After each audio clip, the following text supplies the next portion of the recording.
Bismillahirrahmanirrahim. Assalamualaikum warahmatullahi wabarakatuh. Alhamdulillah wassalatu wassalamu ala Rasulillah amma ba'du. Segala puji bagi Allah Ta'ala semesta alam, salat dan salam mari senantiasa kita aturkan kepada baginda Nabi Muhammad sallallahu alaihi wasallam. Ini adalah video terakhir yang saya bikin hari ini. Ada 5 ya, capek juga. Untuk mata kuliah Kaidah Fikih Muamalah pertemuan kelima ya. Saya sudah buka-buka tugas kalian yang kalian kumpulkan lewat Google Classroom dan saya ambil 2 orang ya untuk bikin PowerPoint ini. Nanti di belakang saya taruh siapa orangnya, saya lupa nih. Ya langsung aja biar nggak pusing. Kaidah yang pertama, aridho bi syai'i aridho bima yatawalladu minhu. Menyetujui suatu hal artinya sama dengan menyetujui hal lain yang menyertainya atau yang lahir darinya. Artinya ketika kita sepakat kepada suatu hal, maka hal-hal lain yang menyertai kesepakatan itu kita dianggap sepakat juga, dianggap setuju juga gitu ya. Misalnya kita setuju untuk, ini contohnya juga dari tugas kalian ya. Misalnya kita setuju untuk bekerja pada suatu perusahaan dengan job desk tertentu, maka kita juga dianggap setuju dan siap bertanggung jawab untuk hal-hal yang menyertainya seperti jam kerja ya.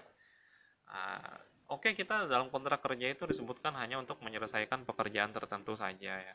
Akan tetapi dalam menyelesaikan pekerjaan tersebut kita perlu apa ya, kita diminta untuk menyesuaikan dengan jam kerja perusahaan. Misalnya dari jam setengah 8 sampai jam 5 atau jam setengah 8 sampai jam 4 dan sebagainya gitu ya. Nah, jam kerja itu beserta dengan sudah dianggap kita setuju dengan untuk mengikuti prosedur jam kerja tersebut. Sehingga kalau kita terlambat datang gitu ya atau kita pulang lebih cepat, kita harus izin dulu atau melapor dulu kepada atasannya. Nah, itu yang maksudnya hal-hal yang menyertai perjanjian itu. Adapun sumber kaidah ini ya yang sederhana tentu surah An-Nisa ayat 29. Ya ayyuhallazina amanu la ta'kulu amwalakum bainakum bil batil illa an takuna tijaratan an taradhim minkum. Jadi di sini disebutkan bahwa janganlah kamu memakan harta sesamamu dengan jalan yang batil kecuali dengan jalan perniagaan yang berlaku dengan suka sama suka di antara kamu atau sama-sama ridho antarodin ya. Sama-sama ridho. Nah, ridho bukan berarti hanya meridhoi hal yang paling atas saja gitu ya. Nah, yang di bawah-bawahnya pun juga kalian ridho terhadapnya. Atau mungkin contoh yang lebih klasik misalnya kalian membeli sebidang tanah gitu ya. Membeli sebidang tanah itu sama dengan membeli berbagai hal yang ada di atasnya. Misal di atasnya ada tanaman, ada pohon, dan sebagainya. Itu bukan tanggung jawab penjual untuk memotong atau menebang pohon tersebut. Menjadi tanggung jawab pembelilah untuk melakukannya. Karena belinya sepaket gitu ya. Kalau di atasnya misalnya ada rumput dan sebagainya yang memang nggak bisa untuk dibangun langsung, yaitu adalah tanggung jawab pembeli. Nah itu, karena beli tanahnya sudah sepaket dengan apapun yang ada di atasnya. Itu contoh klasiknya seperti itu ya. Jadi tidak hanya membeli tanahnya doang gitu ya, tapi juga apa yang menyertai di atas dan di bawah. Baik lanjut. Kaidah yang kedua, di sini hari ini kita 3 aja kaidahnya, jadi singkat aja. Daf'ul mafasid muqaddamun ala jalbil masoleh, mencegah kerusakan atau menghindari kerusakan itu harus didahulukan daripada mengambil maslahat dalam transaksi. Kalau dalam suatu muamalat gitu ya, berkumpul antara resiko dan manfaat, maka para pihak seyogyanya memprioritaskan menghindari resiko daripada mengambil manfaat, apalagi kalau resikonya lebih besar daripada manfaatnya. Supaya lebih mudah menimbangnya gitu ya, lebih mudah mengukur yang mana sih yang lebih besar, manfaatnya kah, resikonya kah. Kita bisa mengacu kepada tingkatan makosid syariah yang urutannya ada 5.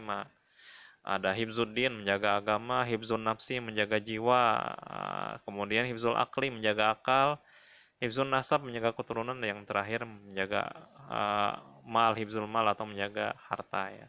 Nah ini urutannya. Jadi lihat dulu resikonya ada di makosid syariah urutan keberapa gitu ya. Kalau antara resiko dengan masalah tadi lebih besar resikonya, ya udah. Kalau bisa hindari resikonya.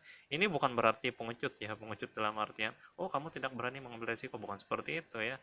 Ini adalah kaidah bahwa ya kalau kita mau nimbang-nimbang, kalau memang resikonya lebih besar ya jangan ambil manfaatnya, seperti itu. Hindari resikonya dulu. Sumber kaidah, ini ayat yang sangat terkenal ya. Wala tasubbul ladzina yad'una min dunillah fayasubbullaha adwan bighairi ilm. Janganlah kamu memaki sesembahan orang lain. Karena kalau kita maki sesembahan orang lain, dia akan balik memaki Allah, bahasa kasarnya gitu ya. Dia akan balik memaki Allah. Kita maksud dan tujuan kita memaki sesembahan orang lain itu kan supaya dia sadar gitu ya bahwa sesembahan milik dia itu tidak bisa mendatangkan kebaikan dan keburukan gitu ya. Patung, berhala dan kawan-kawannya itu tidak bisa mendatangkan kebaikan dan keburukan kepada mereka gitu ya. Tapi bukan berarti kita hina-hina sesembahan itu di hadapan mereka, enggak seperti itu. Karena nanti mereka akan berbalik memaki apa yang kita sembah juga. Nah, oleh karena itu daripada kita apa ya, kita ingin dia masuk Islam tapi ada risiko seperti ini, mending hindari risikonya dulu daripada kita mengambil maslahatnya. Nah, seperti itu ya maksud dan tujuannya. Kalian bisa baca lebih panjang surah Nama 108, ini ayat yang luar biasa terkenal mengenai studi agama gitu ya. Oke, lanjut, bagaimana contohnya? Misalnya Anda adalah seorang pemasar atau ya pemasar dalam sebuah bank ya, pemasar pembiayaan yang sedang memeriksa permohonan nasabah untuk mendapatkan pembiayaan murabahah ya. Pembiayaan murabahah itu apa? Ya mudah kalian udah ngerti lah ya. Memberikan pembiayaan adalah perbuatan baik ya. Memberikan hutang pada orang lah kan baik dan disukai oleh Allah dan Rasulnya. Namun ketika kita teliti ini orang ya, berdasarkan jaminan yang dia sediakan, kemudian kita cek BI checkingnya, kemudian kita analisis juga 5C-nya. 5C itu apa? Karakter, capacity, capital, collateral, condition. Penjelasan lengkapnya mungkin kalian bisa pelajari di mata kuliah lain ya. Ternyata sangat berisiko untuk mengabulkan permohonan ini. Misalnya secara karakteristik kita sulit menguji kemauan dia untuk membayar, kapasiti dan kapitalnya juga sulit untuk kemampuan dia membayarnya. Begitu juga dengan jaminannya ternyata tidak begitu sepadan dengan jumlah merubah yang dia inginkan. Dan kondisi ekonomi misalnya kurang mendukung untuk pembiayaan tersebut, maka dalam hal ini menolak lebih baik daripada menerima. Walaupun menerima pembiayaan itu berpahala gitu ya, tapi kalau resikonya besar misalnya, wah ini kemungkinan di tahun kedua juga dia udah gelagapan untuk bayar. Jadi lebih baik ditolak dalam hal ini ya, karena kita daful mafasid muqaddamun ala jalbil masalih. Seperti itu mungkin penggunaan kaidah ini. Terus yang terakhir, al-gunmu bil gurmi, resiko menyertai manfaat. Kaidah yang ketiga, artinya seseorang yang ingin menerima manfaat harus siap terhadap resiko yang menyertai manfaat itu. Nah, ini masih berhubungan dengan dua kaidah sebelumnya ya, bahwa daful mafasid muqaddamun ala jalbil masalih. Tapi kalau memang resiko itu kecil gitu ya, lebih kecil daripada manfaatnya, ya kita harus hadapi resiko itu gitu ya. Misalnya dalam hal notaris. Notaris itu adalah tanggung jawab pembeli pada dasarnya, karena pembeli yang membeli dan dia yang membiayai notarisnya seperti itu. Nah, kecuali ada kesepakatan dari penjual bahwa ini akan kita tanggung bersama-sama. Nah, kalau memang ada kesepakatan seperti itu, maka nanti dibagi dua atau bagaimana gitu kan biaya notarisnya.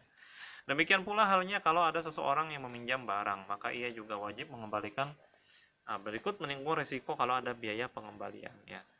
Kalau cuma minjam barang sama teman mungkin oke lah gratis gitu ya.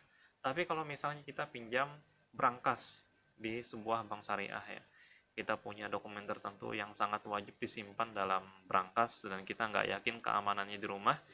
Karena kita pinjam ya di sana, mungkin bahasanya lebih tepat ke sewa ya. Maka kita harus menanggung resiko dalam bentuk biaya peminjaman atau biaya sewanya. Nah, seperti itu yang dimasukkan dalam kaidah al-kunmu bil gurmi ini. Mungkin supaya lebih mudah di LKS bagaimana penerapannya, misalnya dalam akad mudharabah ya. Dalam akad mudharabah kan pemodal ada sohibul mal, ada pengelola itu apa ya, mudharib ya. Pemodal mempercayakan dananya kepada pengelola untuk mengembangkannya dalam bentuk usaha tertentu. Nah, pemodal dalam hal ini kan dia menikmati bagi hasil tanpa bekerja ya, bahasa enaknya. Dia menikmati bagi hasil, menikmati profit atas usaha tersebut tanpa dia harus capek-capek bekerja. Nah, tapi si pemodal juga harus paham dan juga harus menerima bahwa resikonya bahwa bagi hasil dalam mudharabah itu nggak fix gitu ya, tiap bulan harus ada keuntungan segini, nggak mesti. Namanya juga usaha ya, kadang naik turun ya kan, kadang di atas, kadang di bawah, kadang rugi ya kan. Nah, maka sesuai dengan kondisi usaha tersebut sih, pemodal ini harus legowo atau harus paham bahwa kalau memang bulan ini nggak ada profitnya, ya itu resikonya. Kalau bulan ini rugi, ya itu resikonya juga. Tapi kalau bulan depan lagi banyak profitnya, ya itu adalah keuntungan yang bisa Anda nikmati. Nah, seperti itu maksud dari penerapan kaidah ini ya. Nah, itu aja, ada 3 aja kaidahnya, jadi nggak begitu besar. Tugas dari Muhammad Ansori dan Nur Ihsan. Nah, selamat ya untuk 2 orang ini karena tugasnya tepat dengan apa yang saya minta. Sisanya, aduh, gimana ya, ya nggak apa-apa lah, nanti nilainya belakangan ya. Pada intinya, saudara Monsori dan Nur Ihsan ini betul-betul menyajikan apa yang saya minta. Ada 2 kaidah gitu kan, kalian definisikan, kalian sebutkan dasar hukumnya, dan kalian contohkan bagaimana. Kayak gitu kan maksud dari tugas skripsinya kemarin. Ya udah, itu aja, mudah-mudahan bermanfaat. Wassalamualaikum warahmatullahi wabarakatuh.